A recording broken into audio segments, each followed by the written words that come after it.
Sobat Cuan, welcome to Peluang Market Outlook 2026 edition. Sepanjang tahun ini kita udah melihat seberapa besar AI tumbuh dan mendunia. Tapi di 2026, hidden gem-nya udah bukan AI lagi. Penasaran apa? Tonton video kali ini sampai habis.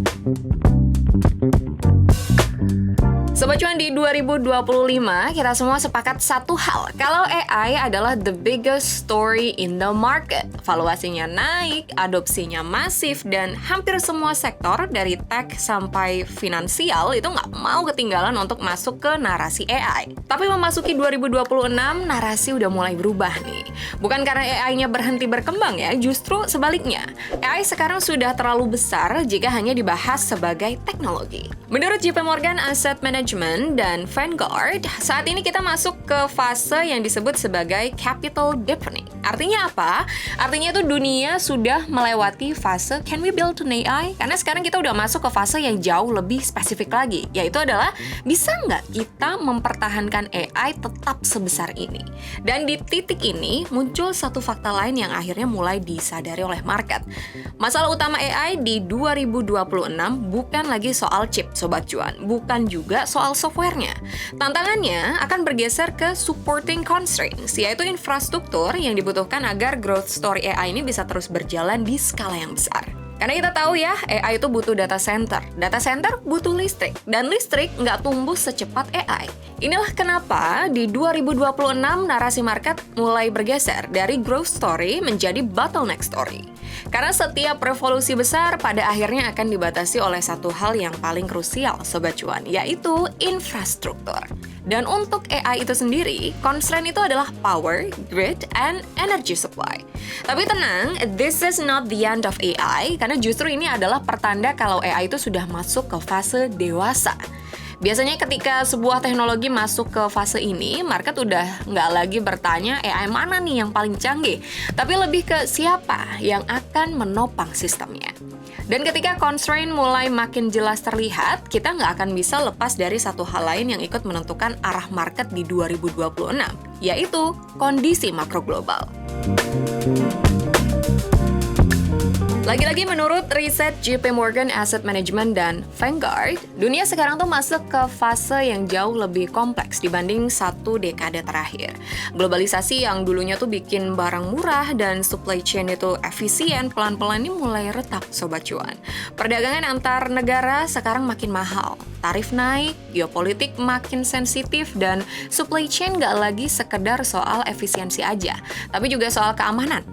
Inilah yang disebut banyak analis sebagai fragmentation.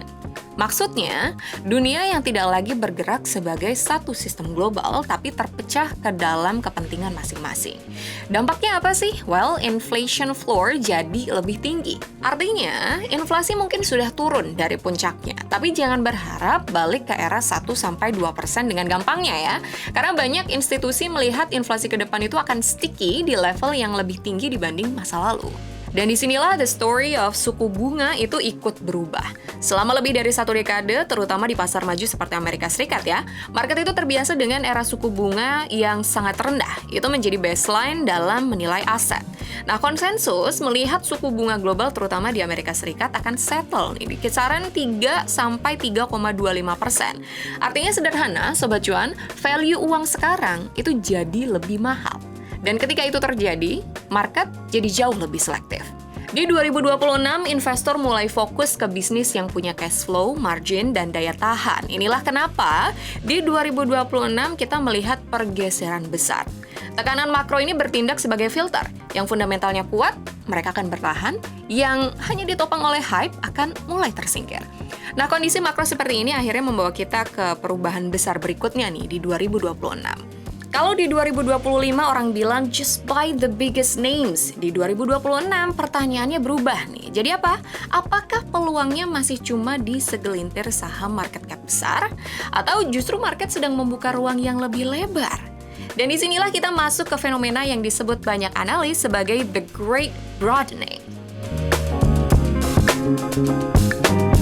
Sobat Cuan, The Great Broadening itu menggambarkan situasi di mana narasi AI tetap berjalan tapi bukan cuma milik segelintir saham besar aja. Di 2026, fokus market mulai bergeser. Bukan lagi perihal siapa yang bikin AI paling canggih, tapi siapa yang paling efektif memakainya. Karena AI sekarang bukan produk eksperimental, dia sudah jadi infrastruktur, dan begitu AI jadi infrastruktur, pemenangnya bukan pure tech aja nih, tapi perusahaan yang pakai AI untuk menurunkan biaya dan menaikkan margin. Sektor yang paling kelihatan di sini adalah AI users. Yang pertama, ada industrials dan manufacturing. Beberapa perusahaan seperti Caterpillar, Deere & Company, mereka mulai pakai AI untuk predictive maintenance dan automation untuk meningkatkan efisiensi produksinya. Yang kedua, ada logistik and transportation. Contohnya, ada J.B. Hunt dan C.H. Robinson yang memanfaatkan AI untuk routing dan demand forecasting, sehingga biaya operasional jadi lebih terkendali. Selanjutnya dari sektor financial services, bank besar seperti JP Morgan dan juga Citibank, mereka menggunakan AI untuk credit scoring dan juga fraud detection. Hal ini membantu keputusan mereka menjadi lebih cepat dan juga resiko jadi lebih terkendali. Selanjutnya dari sektor retail and consumer services, perusahaan kayak Walmart ini contohnya udah nerapin AI untuk pricing, inventory, dan juga personalisasi. Hasilnya, konversi mereka naik dan waste-nya juga turun. Menariknya, sebagian besar ini bukan saham tech headline ya Sobat Cuan. Mereka jarang viral, tapi cash flow-nya ini loh makin rapi. Dan inilah kenapa di 2026 market mulai menghargai perusahaan yang AI-nya bukan buat cerita aja, tapi langsung nyambung ke profit mereka. Sekarang kita masuk ke aset yang paling sering diperdebatkan, tapi juga paling sulit ya untuk diabaikan, kripto. Selama bertahun-tahun, market terbiasa melihat kripto lewat satu kacamata yang sama, the 4-year cycle. Ada halving, harga naik, euforia, lalu koreksi, and repeat ya. Tapi memasuki 2026, semakin banyak institusi besar yang mulai mempertanyakan satu hal. Apakah siklus ini masih relevan? Well, menurut analis dari JP Morgan Wealth Management dan juga Fidelity, struktur pasar kripto hari ini sudah sangat berbeda dibanding satu dekade yang lalu. Bitcoin sudah bukan lagi sekedar aset spekulatif retail, tapi sekarang kita sudah melihatnya as a strategic adoption, mulai dari ETF, institusi, sampai wacana cadangan nasional. Ini penting ya, karena ketika negara dan institusi mulai memperlakukan Bitcoin sebagai hard asset digital, narasinya bergeser bukan cuma sebagai aset untuk mencari profit, tapi cenderung lebih mengarah ke fungsi, yaitu sebagai penyimpan nilai di tengah dunia yang semakin terfragmentasi. Disinilah muncul istilah yang sering kita dengar belakangan ini, the super cycle. Bukan berarti harga naik lurus tanpa ada koreksi sama sekali ya, tapi maksudnya demand Bitcoin bukan lagi hanya didorong oleh timing siklusnya aja, melainkan oleh structural buyers yang masuk bukan cuma untuk trading, tapi untuk alokasi jangka panjang. Di layer berikutnya, kripto juga berkembang sebagai technology layer. Kita melihat AI agents mulai digunakan untuk automated trading, risk management, sampai real-world asset tokenization. Sesuatu yang sebelumnya itu tidak mungkin dilakukan di sistem keuangan tradisional. Beberapa institusi termasuk JP Morgan memang menyebutkan angka Bitcoin akan berada di area sekitar 170.000 US dollars dan Ethereum di atas 7.000 US dollars di tahun 2026 nanti. Tapi perlu diingat bahwa yang lebih penting itu bukan hanya angkanya saja, melainkan pesan di baliknya. Kripto di 2026 bukan lagi sekedar eksperimen, melainkan sudah mulai diposisikan sebagai bagian dari sistem keuangan global. Oke, kalau tadi kita udah bahas aset yang geraknya nih cepat dan sensitif sama sentimen, sekarang kita bergeser sedikit ke aset yang perannya lebih defensif, dan di 2026, peran itu kembali dipegang oleh satu kelompok aset klasik. Kita mulai dari emas. Di 2025, emas sudah sukses mencetak all-time high, sempat bergerak di atas 2.700 US dollars per ounce, tapi yang menarik bukan cuma angkanya aja nih, melainkan kenapa emas bisa naik di era AI dan digitalisasi yang masif. Jawabannya sederhana, karena ketika dunia dipenuhi teknologi yang semakin kompleks, risknya juga semakin sistemik. Defisit fiskal membengkak, fragmentasi geopolitik semakin nyata, inflasi pun tidak kembali ke level pra-pandemi. Di kondisi seperti ini, emas tidak diperlakukan sebagai aset spekulatif. Emas diperlakukan sebagai insurance terhadap perubahan sistem global. Bukan untuk outperform segalanya ya, tapi untuk melindungi daya beli ketika sistem global sedang tidak stabil. Sekarang kita berlanjut ke perak or silver. Silver sering disamakan dengan emas, Sobat Cuan. Padahal karakternya jauh lebih kompleks nih. Di 2025, silver juga sudah mencetak all-time high. Sempat menembus 60 US dollars per ounce-nya. Bukan hanya karena sentimen safe haven-nya saja, tapi karena fungsi industrinya yang sedang meledak. Silver bukan cuma perihal uang, Sobat Cuan. Silver adalah material technology, elektronik, solar panel, data center hardware, hingga AI infrastructure. Semua butuh silver. Tapi supply-nya itu tidak elastis, ya. Tidak bisa dinaikkan cepat-cepat. Nah, inilah yang membuat silver mulai dilihat bukan sebagai emas versi murah, tapi sebagai aset hybrid, setengah hedge, setengah growth.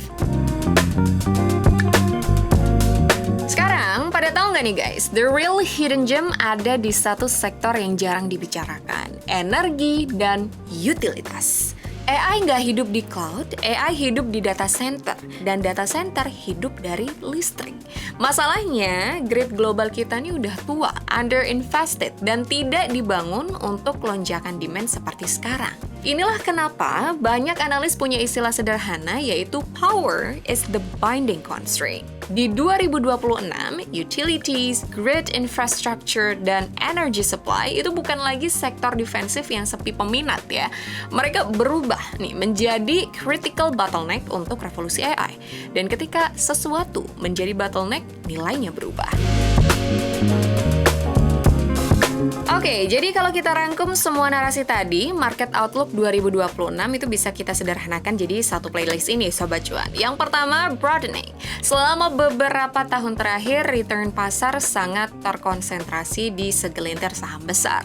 Memasuki 2026, konsensus mulai bergeser. Bukan berarti AI-nya selesai, tapi nilai tambahnya ini berpindah ya. Dari si pembangun teknologi ke sektor dan perusahaan yang mengintegrasikan AI untuk meningkatkan efisiensi, margin, dan produktivitasnya. Yang kedua, hard asset sebagai structural hedge. Emas dan silver diposisikan sebagai aset penyeimbang sistem. Di dunia dengan defisit tinggi, fragmentasi global, dan inflasi struktural yang lebih lengket, hard asset ini kembali memainkan peran sebagai portfolio stabilizer, bukan alat spekulasi jangka pendek. Yang ketiga, digital gold atau Bitcoin sudah menjadi bagian dari perbincangan berbagai institusi besar dunia. Yang artinya Bitcoin juga sudah tidak lagi dibahas hanya di komunitas kripto atau trader retail, melainkan sudah masuk ke ruang diskusi lembaga keuangan besar, mulai dari bank, asset manager, sampai pembuat kebijakan. Bitcoin sudah tidak lagi berdiri di luar sistem, Sobat Cuan. Terbukti dengan meningkatnya adopsi institusional dan narasi strategic reserve. Bitcoin mulai diperlakukan sebagai aset alternatif dengan karakter hard asset digital. Volatil? Iya, tapi semakin sulit diabaikan dalam diskusi alokasi jangka panjang. Dan terakhir, satu sektor yang akan punya peran krusial, yaitu energi. Teknologi secanggih apapun, ujung-ujungnya akan mentok dan kembali ke satu hal yang sangat mendasar, daya dan infrastruktur.